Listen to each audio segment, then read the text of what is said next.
WNBA finals. And so I'll leave it there. I mean, I'm just obviously disheartened. I'm a human too. I have a family. I have 2 kids who are devastated by these comments. And so all I'll say is just, it's obviously. It was supposed to be the one morning when nothing happened.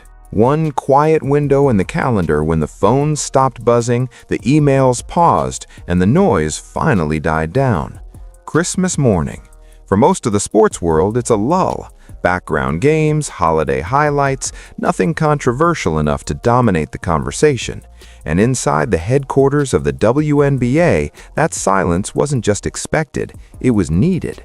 After a year fueled by record-breaking ratings, non-stop debates, locker room tension, and cultural arguments that went far beyond basketball, league leadership was desperate for a ceasefire, especially Commissioner Cathy Engelbert. One day to breathe, one day where the spotlight shifted somewhere else. For a few quiet hours, that's exactly what happened. The sports world focused on Christmas Day NBA matchups, NFL playoff races, and holiday distractions. Women's basketball finally slipped out of the headline cycle. No segments, no debates, no think pieces. And for people inside the league, that absence felt like relief. Because when the conversation never stops, neither does the pressure. But that calm wasn't real. It was borrowed time. And it shattered the moment a notification hit phones across the country. Not a statement from the league, not a carefully worded announcement, not even a media leak. It was a single post from Nike, 30 seconds long, clean, cinematic, released at exactly the wrong or right moment, depending on how you look at it. While families were opening gifts and executives assumed nothing important would break, that video detonated. And once it started spreading, there was no pulling it back. Within minutes, it was everywhere. Screens, timelines, group chats, and inside league offices, the silence didn't just end, it turned into panic. The commercial didn't feel like an ad, it felt like a declaration. Titled From Anywhere, it wasn't framed as a league moment or a celebration of women's basketball as a whole. It was something else entirely, focused, singular, built around one name, Caitlin Clark. And from the outside, it looked like a win, a star getting shine, a brand investing heavily, exposure the league has always wanted. But behind closed doors, reports suggest reactions were anything but celebratory. Because this wasn't growth on the league's terms, this wasn't coordinated, this wasn't controlled. What made it worse wasn't just the scale of the commercial, but what it symbolized. For years, the WNBA has operated under a carefully balanced philosophy. No one player above the shield. The league comes first. The collective matters more than the individual. It's a system designed to protect stability, to prevent volatility, and to keep any single personality from eclipsing the institution itself. But that philosophy only works as long as everyone buys in. And watching a shoe company elevate one player into a cultural figure without the league front and center sent a very different message. That's why this moment mattered more than any scandal, argument, or heated game from the past season. Because scandals can be managed, controversies fade, but power shifts don't go backward. And as that video looped across social media on Christmas morning, one uncomfortable question began whispering its way into conversations the league never wanted to have. What happens when the biggest star no longer needs the league to define them? That question, more than the ad itself, is what shattered the silence, and what came next only made it louder. For decades, the WNBA has operated under a philosophy that is very different from most professional sports. It wasn't built to chase individual superstardom, it was built to survive. From the very beginning, the league leaned into the idea of the collective, the belief that the brand mattered more than any single name stitched across a jersey. The shield came first. Every player was part of the story. No one was supposed to be bigger than the league itself. That mindset wasn't accidental, it was protective. Star-driven leagues collapse when stars leave. The WNBA designed itself to never face that problem. Commissioner Cathy Engelbert didn't invent that philosophy, but she embraced it fully. Under her leadership, the messaging was consistent. Talk about the 144. Elevate parity, celebrate depth, push the idea that women's basketball thrives because of the whole, not the headliner. It wasn't just branding, it was governance, a way to maintain order in a league still fighting for financial stability, media respect, and public attention all at once. When everything is fragile, you don't hand the keys to one person. But that philosophy was already bending long before the Nike commercial ever dropped. Attendance patterns shifted, television ratings spiked in ways the league had never seen, and at the center of it all was Caitlin Clark. Whether the league wanted to admit it publicly or not, the data was impossible to ignore. Dames followed her, cameras followed her.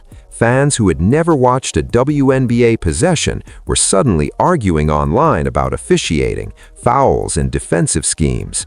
The collective model still existed on paper, but in reality, the gravitational pull had changed. That's where the tension began.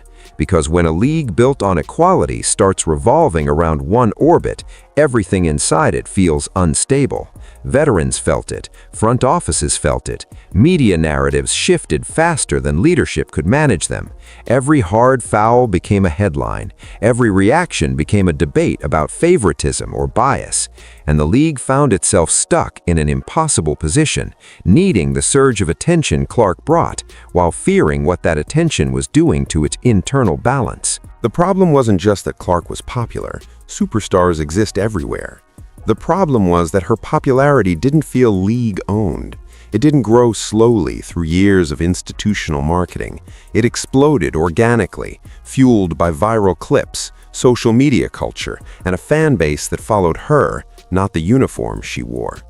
That kind of stardom doesn't ask permission. It doesn't wait its turn. And it doesn't fit neatly inside a system designed to flatten hierarchies. By the time Christmas arrived, the WNBA's collective first philosophy was already under strain. The Nike commercial didn't create that fracture, it exposed it. It took something that had been quietly stressing the league behind closed doors and put it on full display in high definition. What was once a controlled balancing act suddenly looked like an illusion.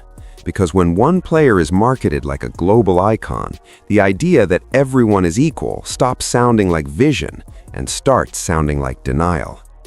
And that's when the uncomfortable truth set in.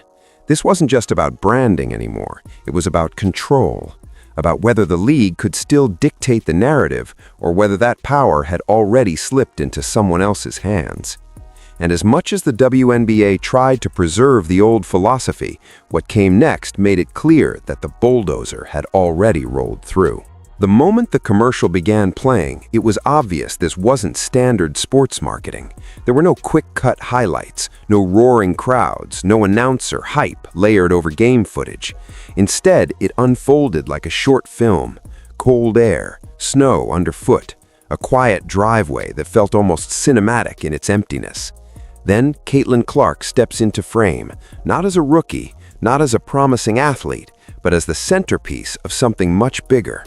The pacing was confident, patient, the kind of confidence that doesn't rush because it knows people are already watching. What immediately stood out to industry watchers was what wasn't there. The WNBA logo was barely noticeable, if present at all. No emphasis on teams, no references to standings, seasons, or legacy. This wasn't a league moment, it was a personal one. The camera didn't try to sell women's basketball, it sold Clark, her range, her image, her inevitability. And in doing so, it quietly rewrote the hierarchy that the league had spent decades defending. Then came the cameos. Not WNBA legends, not former greats passing the torch. Instead, pop culture royalty.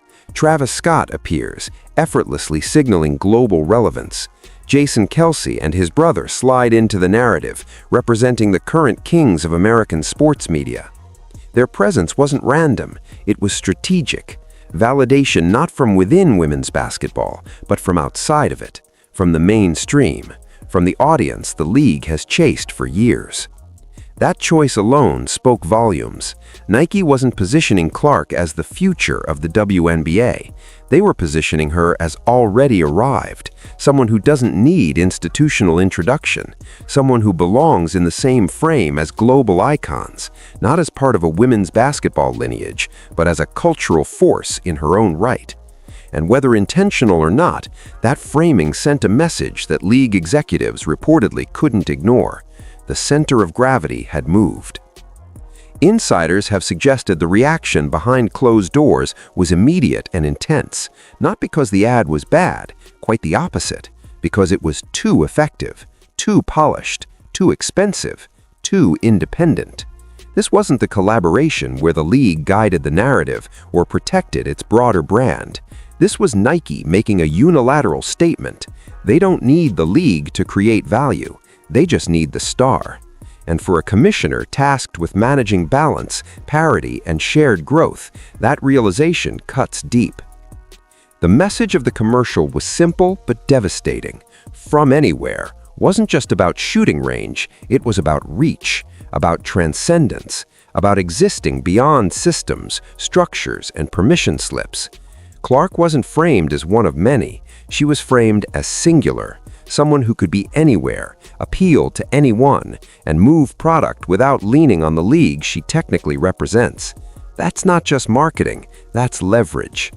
And once that kind of leverage is displayed publicly, it can't be unseen.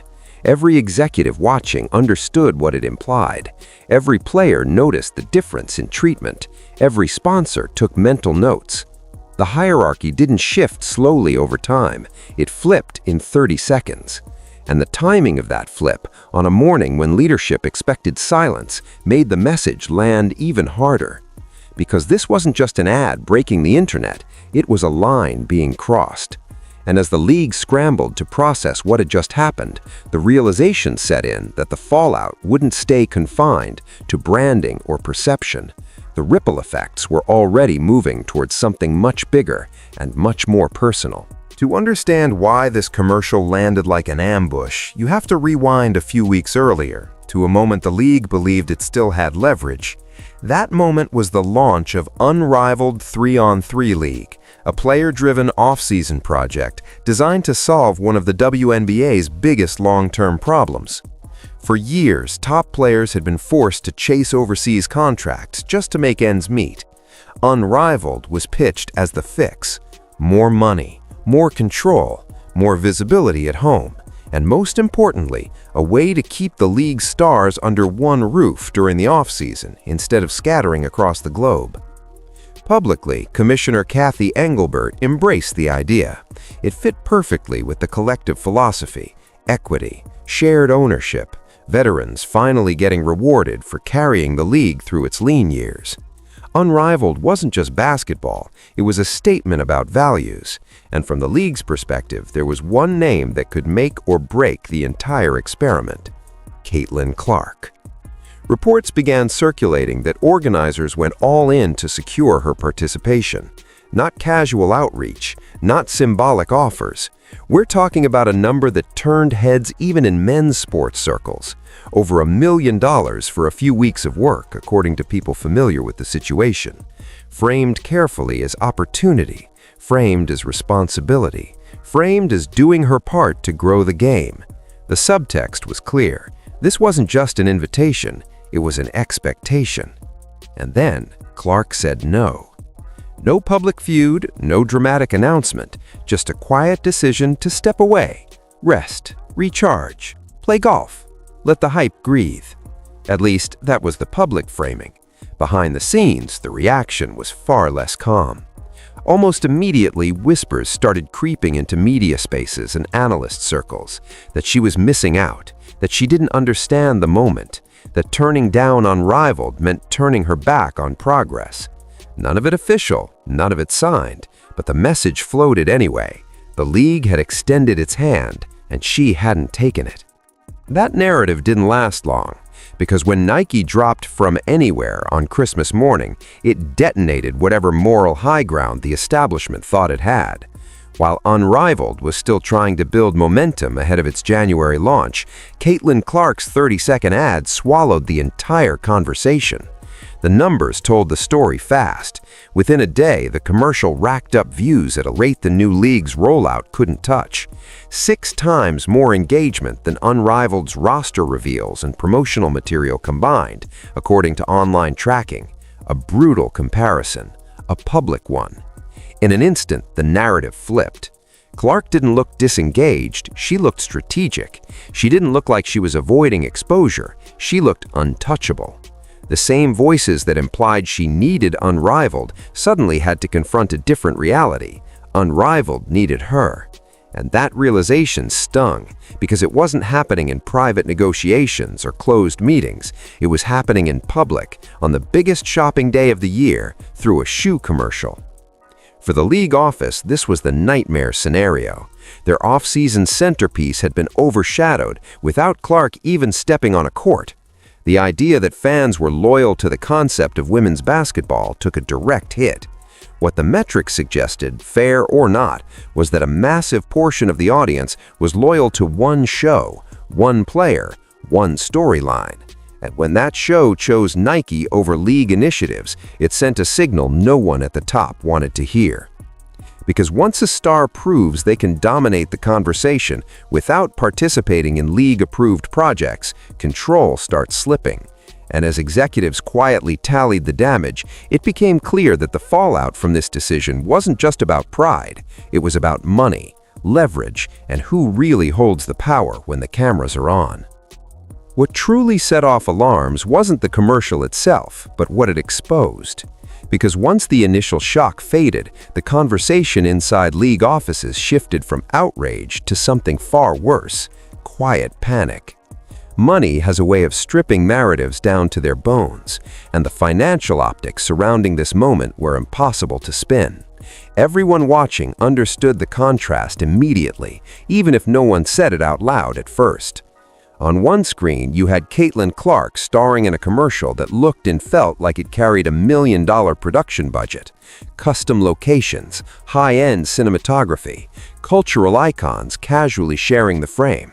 It didn't just look expensive, it looked aspirational, the kind of visual language reserved for athletes who move global markets. On another screen, you had the reality of the WNBA. Modest broadcast setups, limited production budgets, and a salary structure that still forces many players to treat basketball as only part of their income stream. That contrast hit especially hard because it couldn't be blamed on outsiders misunderstanding the league. This wasn't some unfair media comparison, it was arithmetic.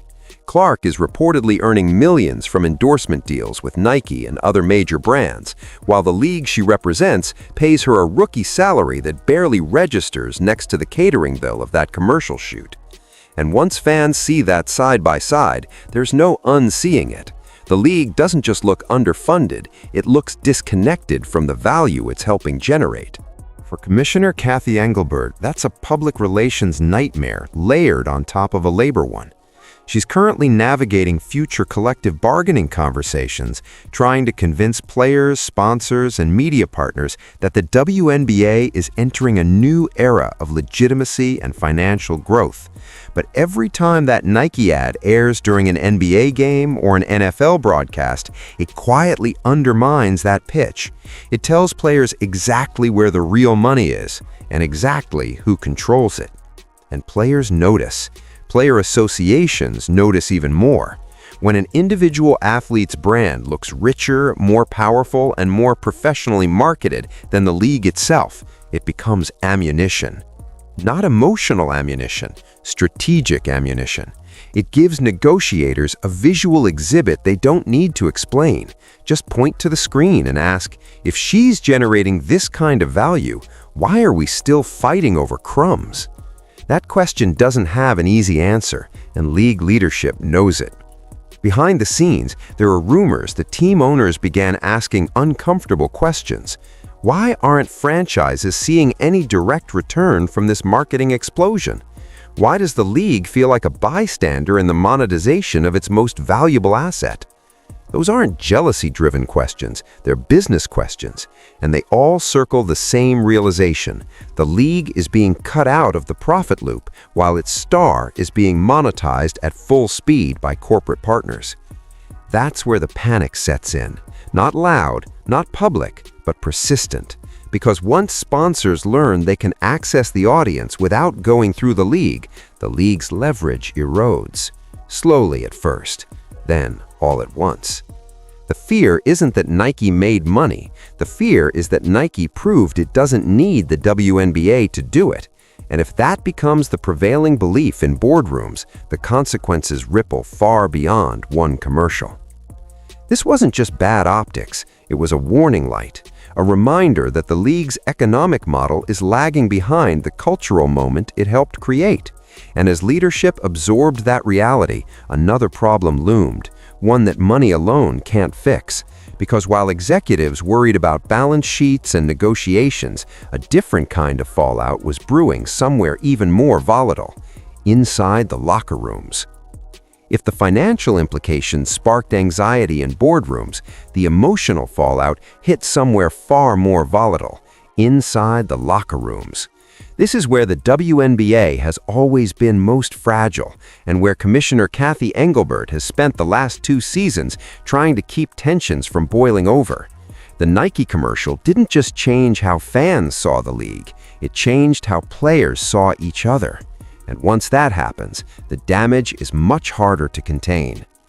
Almost immediately, online discourse latched onto one comparison in particular, A'ja Wilson, a 3-time MVP, a champion, widely regarded by coaches and analysts as the best all-around player in the world. Like Clark, she also has a Nike deal. Like Clark, she also had a recent commercial.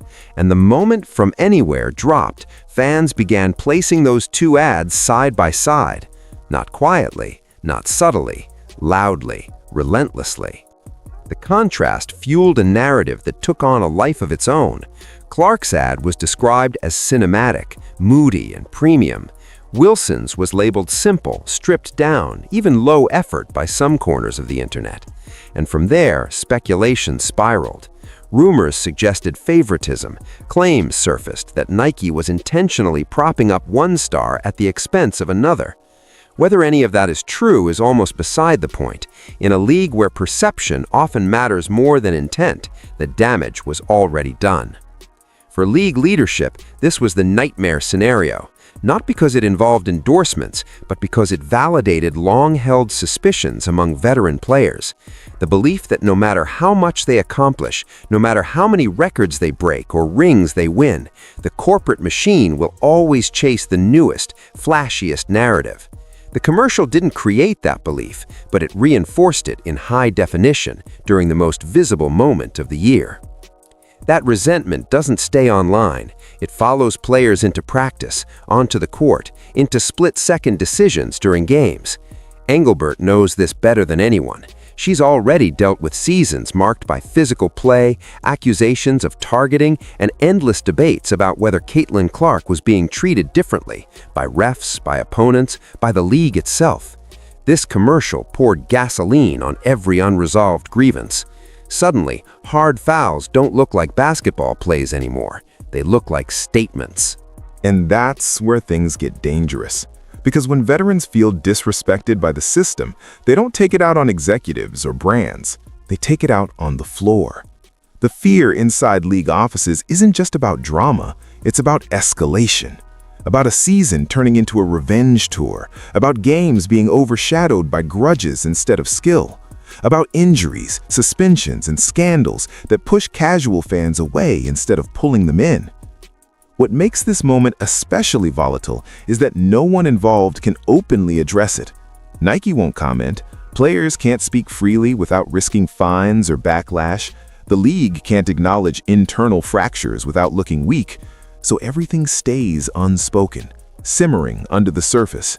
And in that silence, narratives harden. Sides form, camps emerge. The commissioner understands the stakes. If the product on the court starts feeling like a proxy war between stars, veterans, and corporate interests, the league loses control of its own identity. Basketball becomes secondary, Drama becomes the headline, and all of it traces back to a 30-second commercial that changed how players measure their worth, not just against opponents, but against each other. And as if that tension wasn't enough, the ad made another choice that cut even deeper. One that wasn't about money or rivalry, but about validation and who gets to give it. What made the commercial feel less like marketing and more like a provocation was who showed up to validate Caitlin Clark.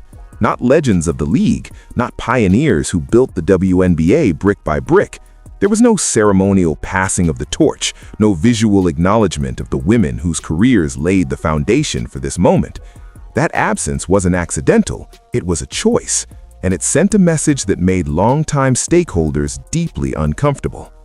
Instead of Cheryl Swoops, instead of Lisa Leslie, instead of Sue Bird, the ad leaned on outside power. Travis Scott appears, instantly signaling relevance far beyond basketball.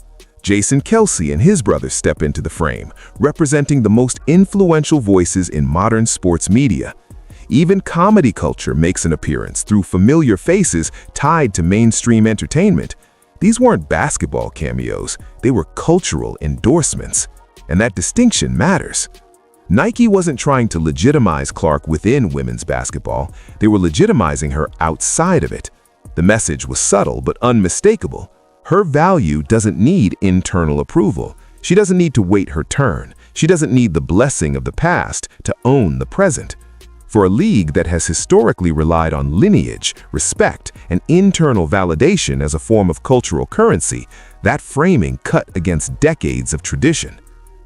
This is where the tension deepens, because for many veterans and alumni, respect isn't just symbolic, it's survival. Being acknowledged in league storytelling is one of the few ways players retain relevance after retirement. It's how history is protected in a sports ecosystem that already fights for visibility. When a defining marketing moment bypasses that entire structure, it feels like erasure, not accidental, intentional. Reports and reactions online reflected that discomfort almost immediately. Longtime fans questioned why the faces that built the league were nowhere to be found. Critics argued that Nike was intentionally separating Clark from the WNBA timeline, framing her not as the next chapter, but as something entirely new, something self-contained. And once that idea took hold, it became impossible to ignore what it implied about the league's place in her story. For Commissioner Cathy Engelbert, this was a governance nightmare.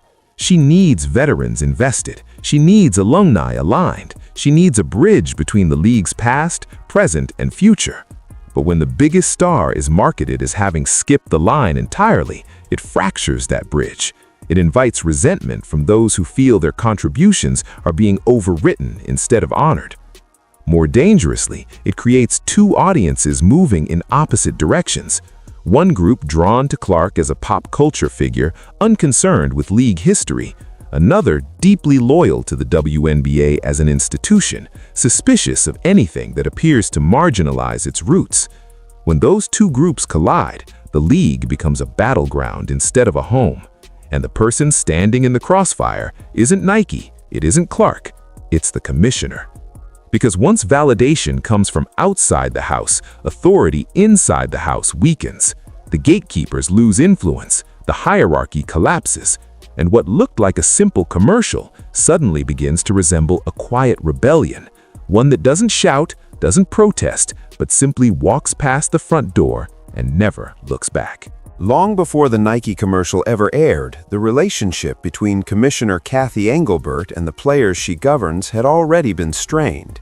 And at the center of that strain was one comment that never fully disappeared, no matter how carefully it was later explained. Back in the fall, during a tense conversation about media rights, revenue growth, and league finances, reports surfaced that Engelbert told players they should be thanking their lucky stars for the deal she had helped secure. The phrasing landed badly, not just awkwardly but symbolically. It sounded less like collaboration and more like a reminder of who held power. The league moved quickly to soften the blow. Clarifications followed, context was added, intent was explained, but by then the damage had already taken root. To many players, the message felt clear. Progress flowed downward from the league office, not upward from the athletes on the court. Gratitude was expected. Authority was not to be questioned. And even if that wasn't how Engelbert meant it, perception had already won. In labor relations, perception is reality. That's why the From Anywhere commercial felt like something more than branding. It felt like an unspoken response. Not loud, not confrontational, just devastatingly calm. Because without a single word directed at the league, Caitlin Clark appeared on screens worldwide, generating attention, money, and cultural gravity entirely on her own terms. No league approval required, no permission granted, no lucky stars thanked. The contrast was striking. On one side, an executive emphasizing structure, hierarchy, and gratitude. On the other, a player demonstrating self-contained value so large it rendered those ideas almost irrelevant. The commercial didn't argue with the commissioner's philosophy, it simply bypassed it, and that's what made it sting, because power is never more threatened than when it's ignored. Inside league circles, this moment reframed the conversation in a way no memo ever could. How do you tell a player to be grateful for a system when she's clearly more profitable outside of it?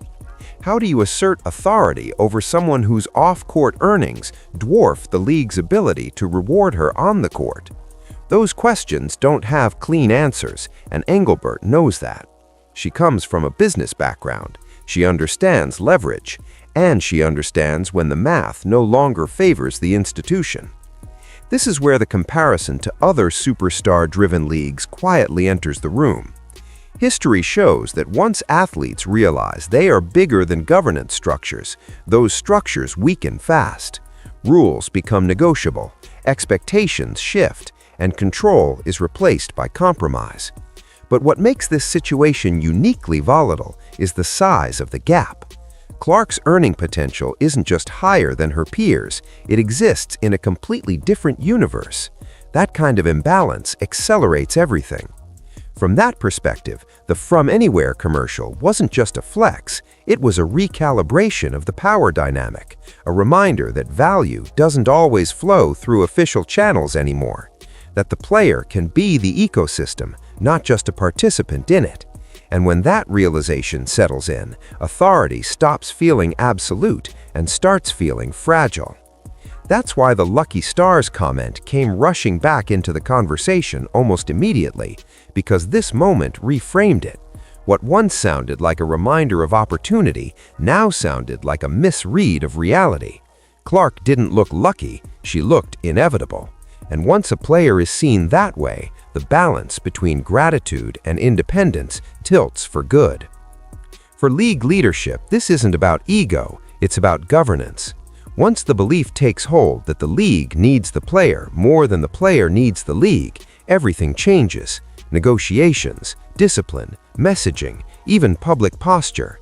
And as this realization spread quietly through executive offices, another, even more unsettling thought followed close behind.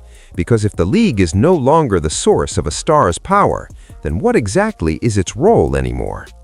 At a certain point, the questions surrounding Caitlin Clark stopped being about fit and started being about scale.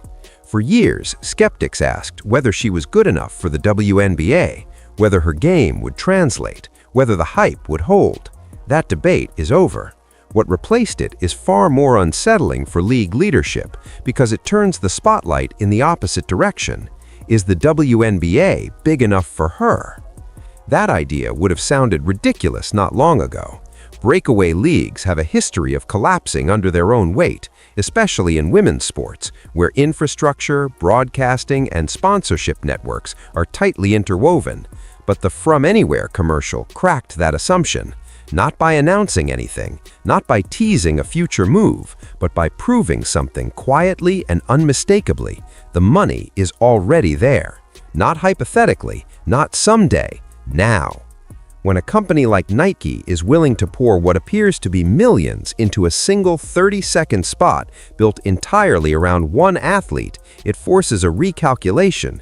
If that same company or a consortium of brands, streaming platforms, and sponsors decided to build a competitive alternative around that athlete, the resources wouldn't be the obstacle, the audience wouldn't be the obstacle. The only question would be structure, and structure can be built. This is where speculation begins, and it's important to frame it as such.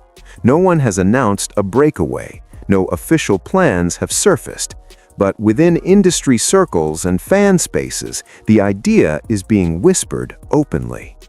What if Clark didn't just renegotiate within the system? What if she stepped outside it entirely? What if a limited tour, a branded league, or a global exhibition model delivered higher returns than a full WNBA season? These aren't predictions, they're questions sparked by visibility and scale. League executives are keenly aware that the current collective bargaining agreement is a ticking clock. If players opt out and the league can't meet Clark's market value, even with improved revenue sharing, the gap won't just be symbolic, it will be structural. And once that gap becomes too wide, loyalty stops being the driving force. Opportunity does. That's not greed, that's business. What keeps owners up at night isn't the idea of Clark leaving out of spite. It's the possibility that she might not need to leave in order to change everything. Because even the hint of an alternative weakens negotiation positions. Even the possibility of a different path shifts leverage. And when that leverage is reinforced by real corporate backing, real metrics, and real demand, it stops sounding unrealistic. In that context, the commercial feels less like promotion and more like a warning shot, not aimed at the league directly, but fired into the air for everyone to hear. It says, without saying, this star travels, this brand scales, this audience follows. And once that message is received, it lingers. It forces the league to confront a future where it is no longer the inevitable destination for its biggest draw. That doesn't mean a breakaway is imminent, but it does mean the assumption of permanence is gone. The idea that the WNBA is the final stop rather than a stepping stone has been challenged in a very public way. And for a league that has spent decades fighting to be taken seriously as a destination, not a developmental phase, that challenge cuts deep. Because once a star proves they can exist anywhere, the institution built to contain them must either expand or risk being left behind. The tagline, "From Anywhere," wasn't just poetic, it was ambitious. It suggested distance, reach, and universality. Snow-covered driveways, empty space, long shots that felt untethered to any single place. Everything about the commercial implied that Caitlin Clark wasn't a regional star or even a national one, but a global figure, someone whose appeal crossed borders without effort. And almost immediately, fans around the world took that message at face value. Then reality hit. Within hours of the commercial circulating, international fans began flooding comment sections with the same question: why can't we buy the shoes? Viewers in Brazil, France, Spain, and China all chimed in, confused and frustrated that a campaign marketed as universal had a sharply limited release. The irony was impossible to miss. A commercial promising anywhere was functionally available almost nowhere outside the United States. What should have been a triumph of global branding instead exposed a familiar weakness: infrastructure lagging behind ambition. Technically, this was a Nike issue. Distribution, licensing, rollout timelines, those are corporate logistics problems. But perception doesn't work that way. To the public, especially international fans still forming their relationship with women's basketball, it all blurs together. The face of the sport, the brand promoting her, and the league she plays in become one ecosystem. When that ecosystem fails to deliver, blame doesn't land neatly, it spreads. This is where the fallout circles back to the WNBA. Commissioner Kathy Engelbert has spent years talking about global expansion, teams in Toronto, games in Europe, growing the league's footprint beyond U.S. borders. But when the biggest marketing moment in the league's history alienates international fans by accident, it undercuts that entire vision. It reinforces the perception that the league talks global but operates local, and sometimes barely that. For international audiences, this moment was revealing. They saw the demand, they felt the hype, and then they hit a wall. No product access, no clear communication, no follow-up. That gap damages trust before it has a chance to build. And for a league still fighting to establish itself in those markets, missed first impressions matter more than anything else. You don't get many chances to welcome new fans at scale. Inside league offices, this wasn't framed as outrage, it was frustration. Another example of the infrastructure failing the talent. Another reminder that the systems around the league aren't yet equipped to handle a truly global star. Clark's visibility is accelerating faster than the league's operational capacity, and every mismatch becomes more visible at her level. Small problems scale quickly when millions are watching. The most painful part is that this wasn't a lack of interest issue. The comments prove the opposite. The world is asking for access. The appetite is there. What's missing is coordination, alignment, a clear path from hype to fulfillment. And when that path breaks down, it doesn't just make a brand look unprepared, it makes the league look amateur at a moment when it's trying desperately to project maturity. In many ways, this was the final layer of the problem being exposed. Not ego, not rivalry, not even money, but readiness. The question isn't whether Caitlin Clark can be marketed globally. The response proved she already is. The real question is whether the institutions around her are ready to support what they've unleashed. And right now, the answer looks uncomfortably incomplete. From the outside, the reaction to the From Anywhere commercial looked like outrage, defensive statements, tense silences, side conversations framed as concern. But beneath all of that, the dominant emotion wasn't anger, it was fear. The kind that settles in when people realize a system they built to be permanent suddenly feels optional. Because this moment wasn't about a sneaker ad or a holiday drop or even one player breaking through. It was about exposure. The exposure of structural limits no one wanted publicly acknowledged. The WNBA didn't lose control in one day, but Christmas morning made something undeniable. The league is no longer the sole engine of its own relevance.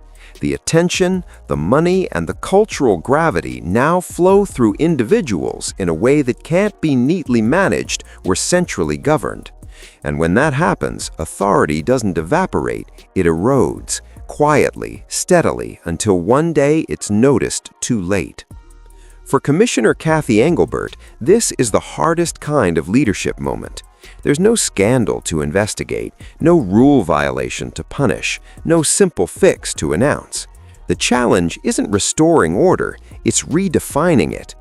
How do you lead a league built on collective identity when the future clearly runs through singular stars? How do you protect legacy without suffocating momentum? Those aren't questions that can be solved with press releases. And for Caitlin Clark, this moment isn't rebellion, it's inevitability. She didn't ask to become the axis around which everything now spins. She simply showed what happens when talent, timing, and market forces collide without restraint. The audience followed, the brands followed, and now the league has to decide whether it will adapt or resist. Because resistance comes at a cost. Ignore the shift and resentment grows between players, between generations, between leadership and labor. Try to force the old hierarchy back into place and the star only drifts further outside its reach. Embrace the change and the league risks redefining itself in ways that feel uncomfortable but necessary. None of those paths are safe, but pretending nothing changed is the most dangerous option of all. In the end, this isn't a story about a commercial. It's about a reckoning, a moment when women's basketball crossed from aspiration into reality faster than its institutions were ready for. The fear isn't that Caitlin Clark is bigger than the WNBA. The fear is what happens if the league can't grow fast enough to hold her.